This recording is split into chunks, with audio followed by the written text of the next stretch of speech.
We talked about it yesterday when I asked him in the interviews if he feels he took something away from being on the other side, being a caster, an analyst for once. Yeah. He said that just observing and trying to find mistakes and holes in all of the plays that we have seen at the mid-season brawl, that it helped him a lot, and he's trying to bring that to the table now for Gale Force to help them with these drafts. So it plays a huge party, and he's definitely the mind behind a lot of their picks. All right, well, it's time. Game at number 1 here in this best of 5. It's North America going up against Europe. It's Gale Force going up against Team Expert. An Oriole band.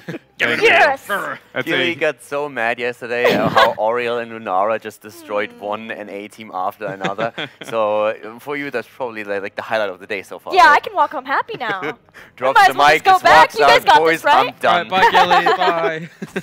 Bye. Stitch is coming in. I do share the exact same sentiment, though. Yeah. Not only just for, like, you know, because you talked about how the meta and the tournament meta itself, NA actually, after the midseason brawl, NA and EU's metas were actually near similar-ish. You know, they had their own tone and flavor. A couple of patches come in, and suddenly a huge split through them all. And North America came into this tournament essentially claiming, we found the better resolution when those patches came into play. It's pretty apparent after the results yesterday that's not the case. So if Gale Force did not show that kind of respect immediately, I would automatically have a lot less faith in them for this series. Very quick Tassadar coming in for Gale Force. But one thing that's... Oh, Medivh. All right, Expert. Okay. One thing that's interesting is that Team Expert used to be the team in Europe that always let Tassadar through and said we could deal with it, which is... That's absolutely right. But just to jump ahead a little bit, I am so hyped to see Medivh, because when we were watching European matches in HGC Europe, Medivh always gets banned out against Expert, and AD already complained so bitterly about never being able to play the hero. So now seeing the early Medivh pick here makes me so happy. So this is going to be good. Back on the Tassadar, Tassadar won 1 game out of 7 yesterday. Europe did not touch him. So my feeling was North America needed to adapt or find the counter, and I hope for Gale Force's sake that the Oriole ban and then into Tassadar is what it took. Tracer, Task Tracer on Tomb. We have heard from Gale Force that they do think that this is strong here. Do you not think that this is a little bit one-dimensional of their thought process, considering it's Tracer into Medivh, where we saw Force of Will completely shut down bombs over and over yesterday? I mean, when Tracer came into play and Medivh was released shortly after, everybody's thought process was, I mean, that's a really nice way to cancel a hero who has its heroic pre-10. Like, that's it was the direct counter for a long while. So I completely share the same sentiment, and along with what Along had to say yesterday, the Tassadar Dahaka conundrum. Once again, North America has found themselves in this dynamic. So does Gale Force have a master plan? Then again, I can tell you already that, for example, Expert, as a team that plays a lot of Medivh, really respects Tracer also in this setup. They, for example, told me straight out that in their opinion, when Tracer was played by Nomia against NA, the Tracer team, in their opinion, should have won the series because of what Tracer offers. So while Medivh definitely is a really strong counter against her, they feel that you still need to respect her enough in this setup so that if Tracer has played well, that the impact is huge and Medivh can't just simply negate all of it. You're right. There's the potential that the Tracer, if it's a very good Tracer, can just wait for the Force of Will and then try and exploit in that window. Yeah, they can try to bait it with something like a Dahaka drag or something else, depending on what the last 2 picks are for Gale Force. But it still is the problem that they're going to be double support, double warrior, Tracer, unless something fishy is up here. It's also a statement, though. It's Gale Force picks this into the Medivh, so they say right away, we don't care that you have Medivh, we are better, and we can definitely show you how it's done here. So I like that about them. And with the ban on Sonya, we also see Gale Force really doing their homework. They know that Expert and Thero in particular really love to play Sonya on the bot lane there as well. Against Tracer, you also have a huge amount of damage that you can burst out with a Poison Spear. So they really make sure that Tracer has as much safety as possible. A lot of limiting factors going towards Athero there, with Sonya being banned, Dahaka already being taken over on the other side. Malthael. Malthael. Yeah, definitely. Good. I mean, it doesn't have to pick him. They have a few more, but on this map, we have seen them with a lot of Malthael picks. Thero has played the hero quite a bit, so they could make that play. Stukov. My goodness. Diablo Stukov. This comp is actually terrifying the more I'm watching it unfold. I mean, it's not like Gale Force is foreign to the Medivh Diablo on Tomb of the Spider Queen, but they're already draft committed so much into one direction. I don't think with the remainder 2 picks I can see them directly recovering, because teams like MVP Black essentially called out Roll20 at the midseason brawl, let them draft it thoroughly, and then due to their heavy assassin and survivability picks that they have, for instance, a Tychus, they endured the storm and completely turned around the fight. And I just don't feel like with 2 picks and already a tasked Tracer that this is recoverable for GFE. Where does GFE go? What do you think, guys? I don't want a main tank. I want something wild. Like, at this point, you have to get radical. Yeah. Whether or not you think it's your best odds of winning, or I personally feel it'll be the best just because there is so much Wombo CC. I think we'll still see Brightwing probably from Akaface trying to deal with the Medivh polymorphs. No, it's going to get Rhaegar, then Joe for a wave clear.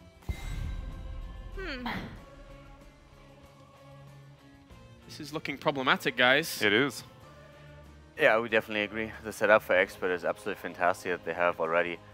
Medivh and Stukov together is absolutely brutal, and of course the combo that we have with the Leyline seal into the Apocalypse is fantastic. When it comes to the solo laner on the bot lane, we still look for a hero for Ethereal, of course. Yeah. So Malthael is very much still on the table. It's definitely a hero that he could take here. Also has the winning matchup into the Haka. Lacks, of course, mobility if he gets attacked, yeah. Any other thoughts other than a Malthael? The setup for the Malthael, I mean, I really feel like you can almost do anything at this point, right? Yeah. I think that's the biggest problem here for Expert. At this point, I just feel like the safest decision is going to be the best decision. Not showing anything to your opponents, but they do. The Thrall. More Wombo to the combo. You have a face like you knew this was happening, sir. He actually did. He wrote it down and showed me after like 2 picks. Sorry. They have a couple of things still up their sleeve that they haven't shown yet, and their statement when we talked about it was, we didn't feel the need to do that yet. Yeah. So already giving a bit I mean, there's more to come from Expert as you would expect, but with Thrall, they already give a bit of a glimpse that, to be honest, I didn't expect for the first game. I really thought them play something that you already showed in the past, just keep it with a Malthael. So I'm pretty happy that they are already saying, let's poke a little bit and see what we can do with this. Right, and for me, having sat back and played New Thrall a little bit, the way you can actually build him is sort of terrifying. He just kind of doesn't die in some situations. So it's going to be very interesting to see how this plays out. Do you have like confidence behind the Thrall? What do you think here, since it is the wildcard pick? I mean, the rest of the picks were so strong by that point in the draft that it's like, I mean, I feel like they would have won it anyway just about, but the Thrall is pretty cool if they were bringing it in, especially when it's a last pick like that. They do feel like it is going to be the better matchup for that. He has a lot of his own self-sustain, which will help just in case anything else. The Medivh might not be there, and yeah, I'm feeling good about it. All right, well, I'm getting word that we are ready to go to our commentary team here for this one. North America goes up against Europe. We have Thrall coming in for Team Expert to see if it can round things out in game number 1, going up against GFE. Absolutely right there, Gale Force. Gale Force, Kalaris, that's exactly what it looks like to me. He is so meta in his meta right now. You know, I do the opposite sometimes. I'll be playing my Hero League games, and I'll be like, let's get the Kalaris. I'm like, oh no, it's Gale Force. You know what tilted me is I didn't see my face on the screen, so I'm thinking, hang on a minute, I've lost my train of thought. Yeah, suddenly you see like Heroes of the Storm, and you're thinking of Heroes instead of Kalaris, who is kind of my hero. But yeah, there you go. What I was going to say is Expert coming out the gates really blazing here with a draft that has the likes of Stukov. We've always seen Medivh and Diablo from them before, but on the likes of Thrall to round it all out fully.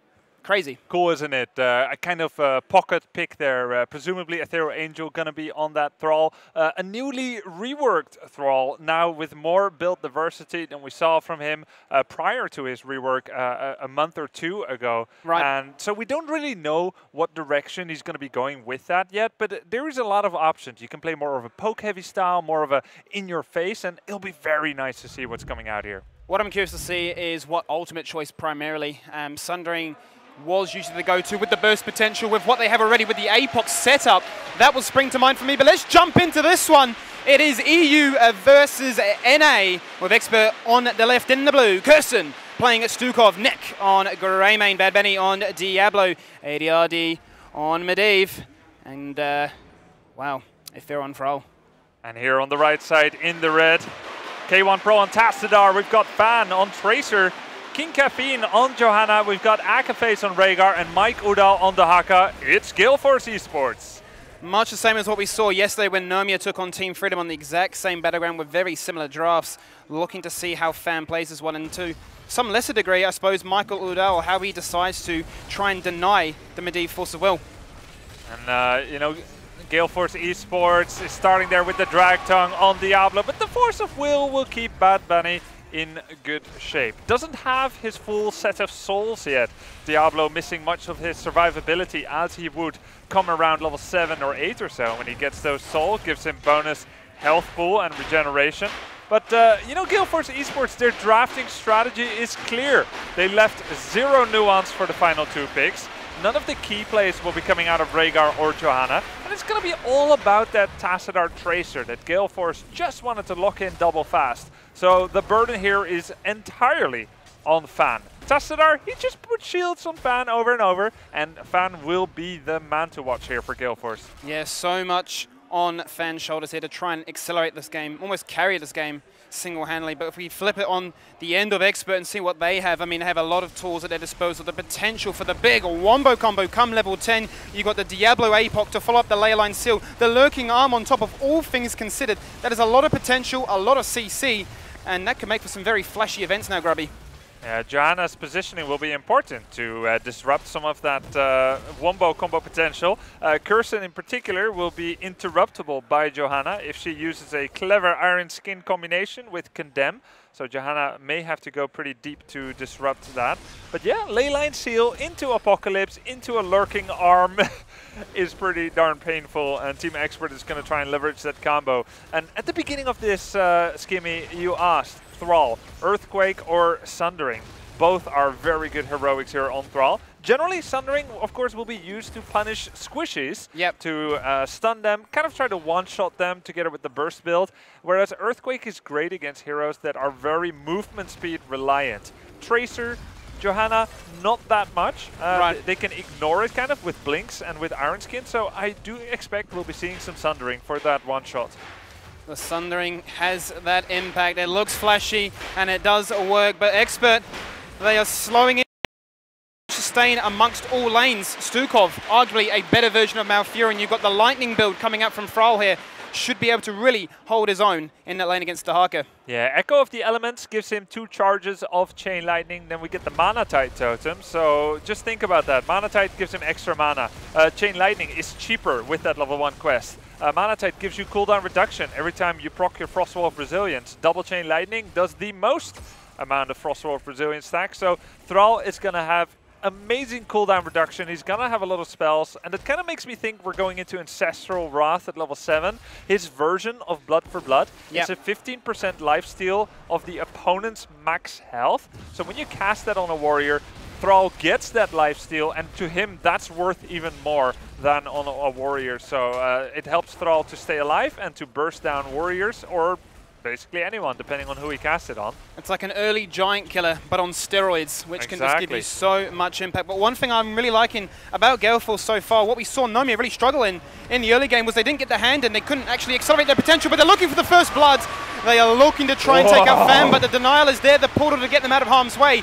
No first blood still, 4 minutes in. Yeah, Fan fell into that trap where you stay around a certain area for a while and then suddenly you need your recall. If you have been there, it takes you back 3 seconds in time. The recall places you in the same point of danger, but luckily for him, Tassadar was there, K1 Pro saving him, and he was able to life leech off of Diablo back up to half of his life. But that was a scary moment here. You get the web we return in, and if you lose even one hero, it nearly completely invalidates that turn-in. Have to see how Gale Force decide to set this one up. They are looking to obviously execute with the Tracer primarily. They're looking to try and split Team Expert apart, make sure that that Force of Will can't find as much value as it would like to find otherwise. But Kirsten sitting from afar, he's got the Lurking Arm looking to try and deny the potential for them to push in from that gate.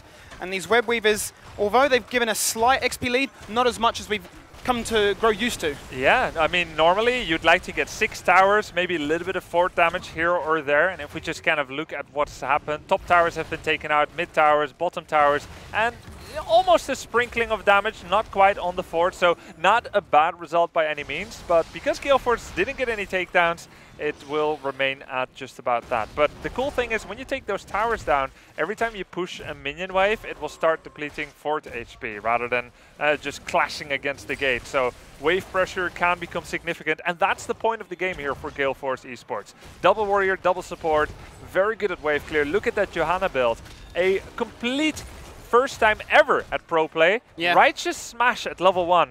Using Punish restores 10 mana per enemy hit. If you use that after Condemn, you can actually gain mana from using your Q ability as Johanna. And that just shows that Gale Force is 100% about the map control, and they've done well with that so far. Yeah, I mean, it loops back into that original point we had about the sustaining element, especially in the ball of the court for Expert, and that's exactly what Gale Force are trying to, in some way, I suppose, emulate. But what I'm starting to get a little bit concerned about is a hand-in is looming for Expert. They got 33 out of the 50 required. 10 is on the horizon, and as we discussed, that is a very scary power pick. Yeah, and you know, Gale Force is not quite there yet with the gem count. They still need 16 gems, so they need to play defense for the next minute. They need to get their level 10, and they need to deny that turn-in. And now Expert looks like they're conglomerating around the bottom paying station. Will this be stopped by Gale Force? Can they get the interrupt? So far it looks like yes. This is a very tense moment in the game here, Skimmy. Yeah, they commit a few resources to the bot lane, looking to take out Udal before level 10. Right now, Gale Force still with the win. He is going to go for the recall. Has the Brush Stalker available to get himself back into the mix of things, but 10 is so close now. Still 7 minutes into this game, no first blood. But I can tell you that's all going to change when ultimates are online. Yeah, Quantum Spike is going to be available in 1 second. Fan will be looking for that kill, trying to circumvent the conundrum of dealing with Force of Will from Medivh. But I like that Expert is playing it slowly. They know their advantage is not yet in their level 7, in their level 9, their 1 to 9 period. They need their heroics to be truly effective. That's where we get a potential of Earthquake or Sundering, as it looks like, Apocalypse and so on. But Gale Force is playing a phenomenal macro game. They have really good control. They have the gems. No, they still need 2 gems. 53 have they turned in. And this is where it turns around. Leyline Seal, we have Flailing Swipe, Sundering, Apocalypse, Cursed Bullet. Expert is ready. They're online. This is everything we said it would be. Blue Web Weavers are descending. They're going to be escorted in here by Expert, which have all the tools available at their disposal. I am getting excited. I can feel the tension. Given there have been no kills, but Expert have been leading up to this one point. They've got the Mercenaries in the mid lane looking to try and push on through.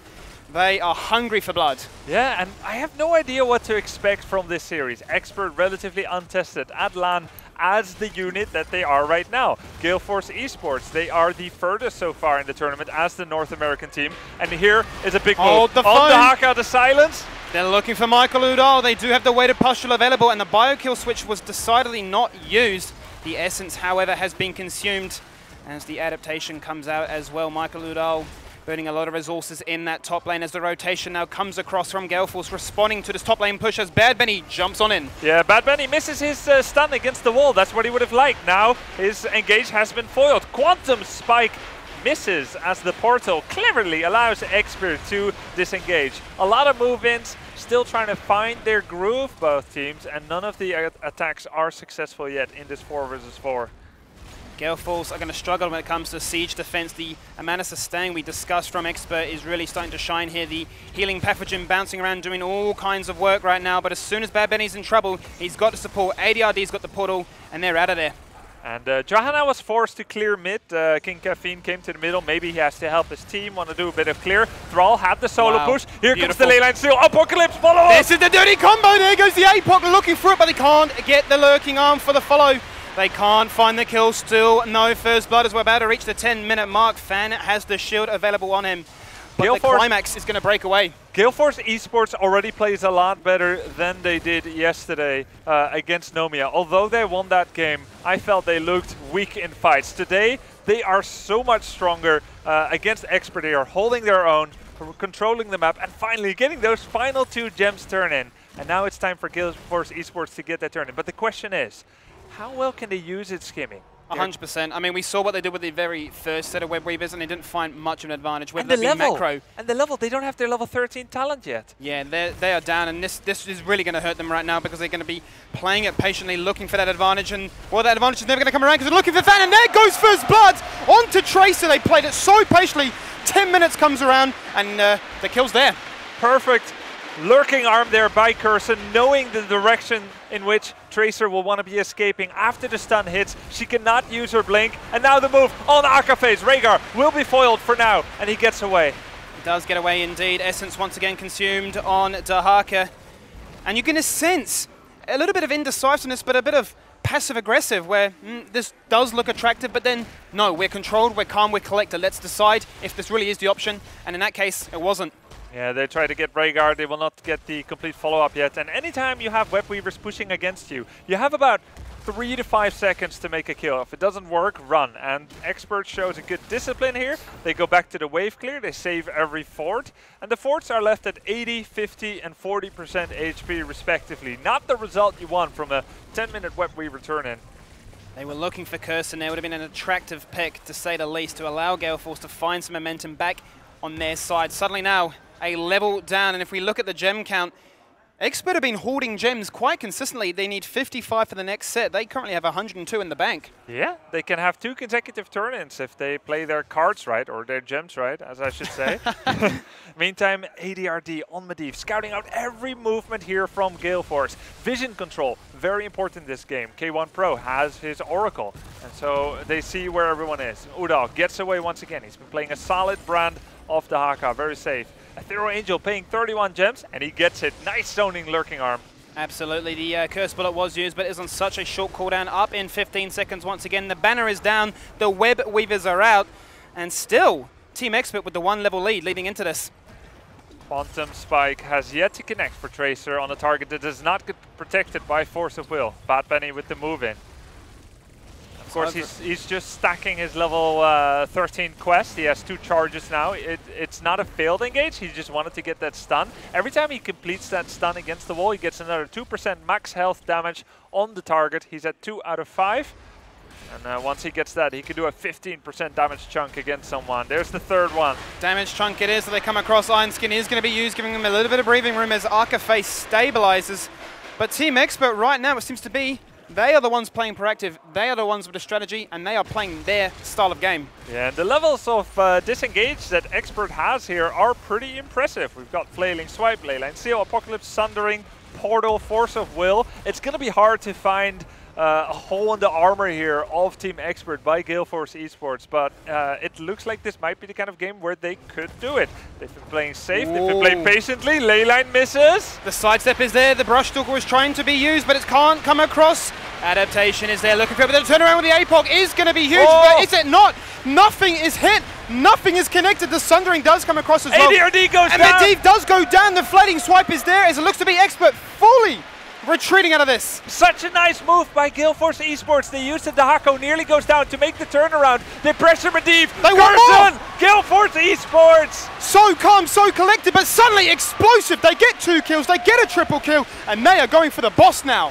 Immediate boss call after getting the triple takedown, even though Diablo comes back. What an amazing turnaround. Michael Udal, he drops at 20%, gets the drag tongue, pressure to Medivh. Tracer comes in from the left side, pressures him with the pulse bomb. He has to escape her, goes through the portal. Guess what? K1 Pro already casted a Psionic Storm on the other side. The isolation was complete, and from that moment onwards, Gale Force rode that momentum, get 2 more kills, get the boss, and now they have enough gems to pay. 81, they need only 60. They're going to get the double objective, and what a turnaround here. A talent down against Expert. So impressive. And it really shows that the wombo combo from Expert tried to come across. It started with the Leyline Seal, did not connect. They sidestepped beautifully. The APOC almost as a bit of a panic coming across as well. And the Brush, the Burrow was used from Michael Udal just to basically say, what a waste of cooldown. They get the turnaround, they get the triple kill, and suddenly Gale Force are feeling we're back in this. And what do you think, Skimmy? Leyline Seal goes out, it misses, obviously feels terrible.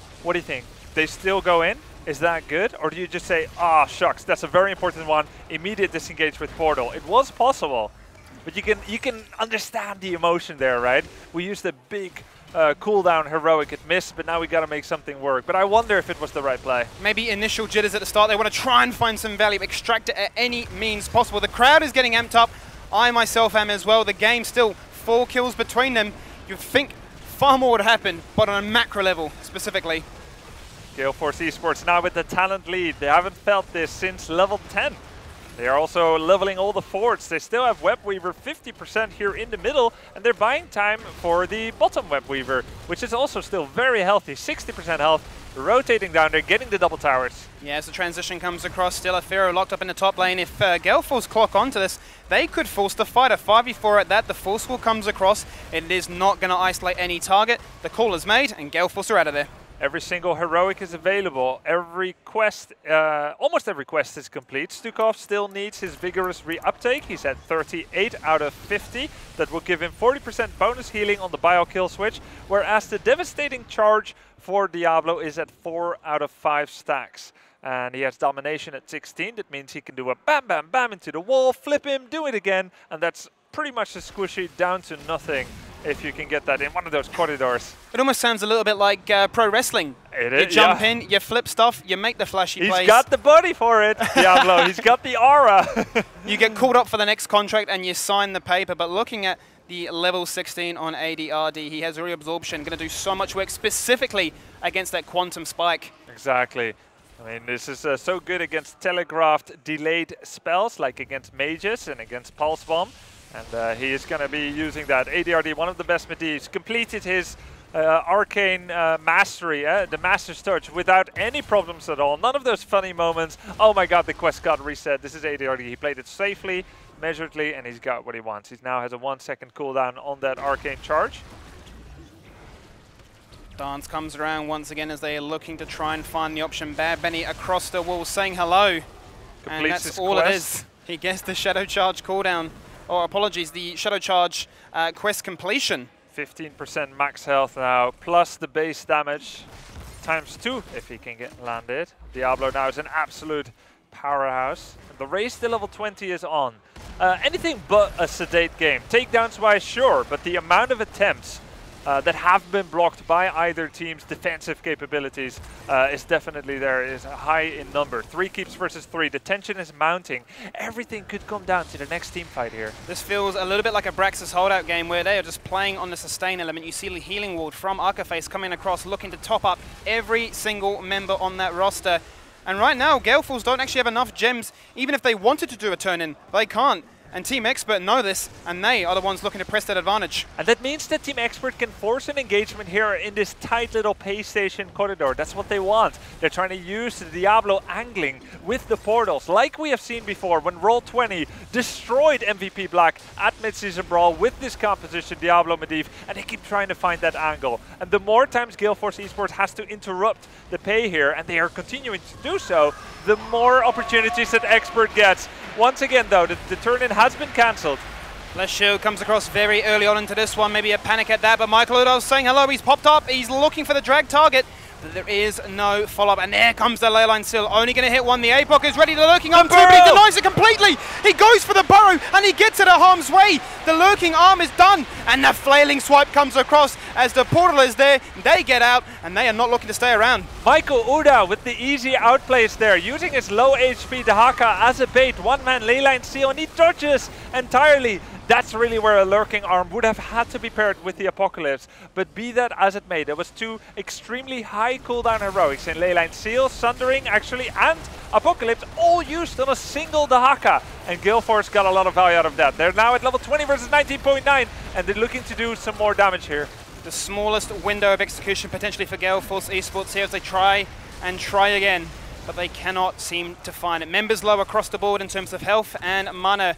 And Bad Benny definitely knows that, looking for the Shadow Charge, but does not want to commit. And it seems to be, Grubby, that what we've been seeing from this team, especially from the likes of Diablo and even the Medivh, is they wait for the Wombo.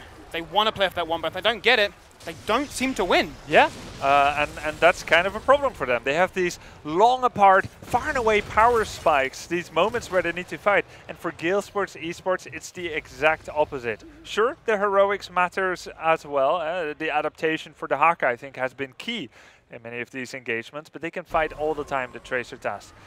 It's interesting though. Gale Force eSports pressured and pushed Expert away. They burned the heroics. They finally collected enough gems themselves, but it's Expert that finally pays because Johanna dropped low and Gale Force was loath to risk too much with low mana and health pools. Now Expert on the offensive with the triple web weaver. Michael Uda already removing the top web weaver, removing some of that staggered threat. And the bottom web weaver is very far away. So this looks like it could be an easy defense, but everything will come down to whether Expert dares to move in hard here. They have all the tools ready to use. Cooldowns are up as they push on in, exposing that keep, making it naked, ready to undress and ready to play. Bad Benny once again not thinking this is the chance for it. He gets Force Sword off not once, but twice. Force Sword on a 3-second cooldown with 50% bonus range. That's tested our level 20's choice. Force Barrier, and that's pretty tough for Diablo. This game has all been about macro. The kill count still only 4. So passive. So passive against what we can see is now a Gale Force eSports squad that are looking hungry. They're getting angry almost, thinking we need to try and force something soon. Tracer hasn't really had any real particular moment during this game to actually pop off. Yeah, not one of those crazy, easy kills in the backline because Expert's defenses have been too good. But it also speaks to Fan's tenacity or his patience, his safe play here, that he hasn't let the fact that he is on the star role grow to his head in this game. That's what they need from him anyway, from Tracer, to bide the time until the long heroics are used. Tahaka really well there, utilizing the global effect. It sneaks in the hand, and then Bad Benny goes, well, it's my time to shine. He jumps on in. The root from Ethereal connects as well. The Force Wheel is even better. This is looking like it. The reabsorption is going to heal them all up as the Quantum Spike comes across. They can't get away from swipe in the backline. Lay down seal onto 2 people. And the Hellgate is used. Bad Benny trying to get away with just a sliver of his life. The Portal is going to do just that. But Speed Guard the Haka is in hot pursuit. Curson, will the Drag Tongue on Curson hit? It is going to hit him. He's in a lot of trouble. But the Portal once again is there. ADRD gets back into the bird form, and Team Expert are out of there. Gale Force in hot pursuit. They've got the turn in. Force Barrier every 3 seconds, sundering to disengage. This game is crazy. So many means of chase here by Gale Force eSports. The Force Barrier, their speed, their mobility, but Expert with portal after portal. Get away. This game is almost like going down to the beach and not only witnessing paint dry when you go to bed, but going down to the beach and watching the ocean sweep away the rocks slowly by slowly as building sandcastles and the sea sweeps it away, and let's build another one, and it just goes away. That's how they're countering each other. The structures slowly but surely falling on down, and the drag target is there on towards Bad Benny. The damage to slow him on down from Tassadar. They got the kick. They're looking for it, but once again, very nearly, Fan sets up the kill with the Quantum Spike into his level 20. Gets stuffed, does the displacement on Diablo, pushes him away from the portal, but his survivability is just slightly too high. So very nearly killing Diablo. And you know what? If Diablo ever goes down once, he will go down twice. He drops from 100 souls back to 0. He loses his bonus regeneration from level 1 Devil's Due. He loses his maximum health pool, and he's just not the warrior that he's meant to be for this team. So that is what Gale Force is gunning for here. Yeah, I suppose he turns really from a lion back into a cat, and not as scary on the battlefield as you might imagine, but still, no kills. Especially if you stay in the mindset of that lion. That's where you really find out that you're just a little kitty. What I find really interesting about this series so far is it feels as if both teams are trying to suss one another out, understand how they like to play, where they're at from a standpoint of confidence. You can usually tell how a team is liking to play based on their positioning, their posturing, and their decisiveness to make plays. And I think Gale Force eSports is earning some stripes here against the 2nd seed from Europe. Here now, big engage by Diablo, lurking arm follow-up, not quite what it needs to be. The flank by Michael Udall. He's coming on in, the APOC is not going to connect. Sorry, not the APOC, he actually used the bolt right on out of it. The leyline sealer is good, connecting onto 3. They're going to go for the combo a little bit late. It's going to hit onto 1. No, it's not. Face gets out of harm's way. Caffeine is so low, but he does have the invulnerability talent at level 20, so he's not too concerned right now. And he's very keen not to use it. He wants to save that for a rainy day. Fan doing just the right amounts of pressure, waiting for the next Tassadar shield to keep him alive. Where is it? There we go. Can he get a little bit of life steal? Just a bit. Another keep goes down. Great job by Team Expert. This keep is going to drop, and the bottom keep is too if they don't start dealing with these web weavers. Was already down. It's down to one keep here. The final web weaver at the top, pressuring that soon as well. And now there's a posturing around the core. And this is as much a realistic attempt on the core as it is a distraction for the top web weaver. Can Gale Force eSports keep treading water and stay alive here against the inundation from Team Expert? They've been avoiding kills all day long. Wow, Caffeine once again just playing with Dev. He's so low. The regen orb comes across. Arcaface is bouncing around, looking to keep him topped up. They are going to have to find some kills soon, though, if they look to try and take down GFE's core. But Team Expert has destroyed top keep without ever touching it by applying pressure in a different area. Nice macro play there by them, faking on the core. Drag tongue now on Diablo. Whoa, the flailing swipe was there, but completely negated by the cursed shield. They go in on Diablo, looking for it. The portal once again is there. But let's see, how many pressure is there on the keep? Not much, actually. There are no catapult build-up. GFE can keep chasing. Diablo, of course, is going to be coming back due to his trade. Can there be any more kills? Gale Force eSports need this. A lot of tools being expended now by Expert. Sundering is down, Bad Benny is back. The pussycat that he is looking to try and make something happen. The APOC is there. They're looking to flip, and they flip. Tracer cheers Love as she goes out of the fight. She's not going to be able to carry this one now. Arcaface, just before he drops her down, use the Ancestral, but Expert with a very realistic chance now of going for the core. Finally, the Indestructible gets procced there. Johanna gets destroyed. As much as Diablo has a low health pool, this time his trade worked in one of the best ways that I've ever seen. And they get the turnaround there, get the kill on Fan. Finally, he was so hard to catch, Skimmy, but finally they get him. They played it patiently all day long. 4 kills to 4. The core is going to drop 27 minutes into this game. They are doing such ridiculous amounts of damage. And on the day, for game number 1, EU take the advantage. Expert get that first map win against Gale Force eSports. So hard fought, Skimmy.